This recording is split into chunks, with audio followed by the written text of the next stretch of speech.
Hello, I'm Ambassador Santiago Wills of Colombia, Chair of the Fisheries Subsidies Negotiations at the World Trade Organization. WTO members are intensively preparing for the WTO's 12th Ministerial Conference, MC12, where the world is expecting WTO members to finally deliver on their mandate to establish binding disciplines to prohibit subsidies that harm the sustainability of fisheries.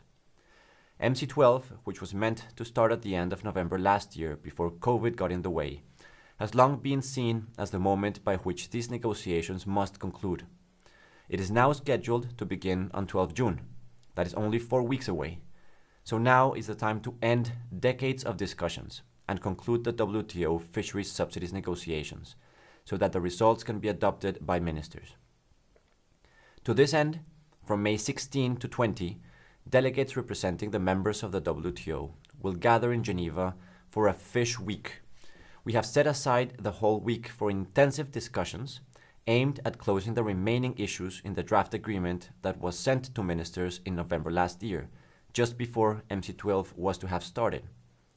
These outstanding issues include the treatment of non-specific fuel subsidies, the balance and ambition related to curbing subsidies that contribute to overcapacity and overfishing, including special and differential treatment, transparency requirements on forced labor, and how to ensure that WTO dispute settlement has no effect on overlapping territorial claims. If there is a time to make the tough final decisions, the Fish Week should be it. I've asked delegations to come in true negotiating mode, to engage constructively, and to be armed with any necessary instructions for decision making, and if needed, with the involvement of those at home in capital.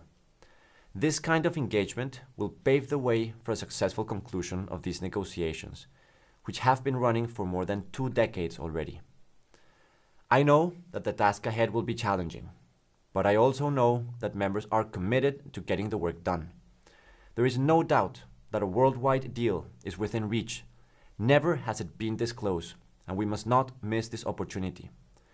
Ultimately, we should not be negotiating against each other, but against the unrelenting depletion of global fish stocks, so vital for livelihoods, food security, and a healthy planet. The longer we wait, the more the fish lose. And the more the fish lose, the more we all lose. So my call to decision makers is to use the upcoming WTO Fish Week to finally get this deal done. The Director General Dr. Ngozi Okonjo-Iweala and I stand ready to assist members in every way necessary to concluding this historic agreement for ministers' adoption at MC12.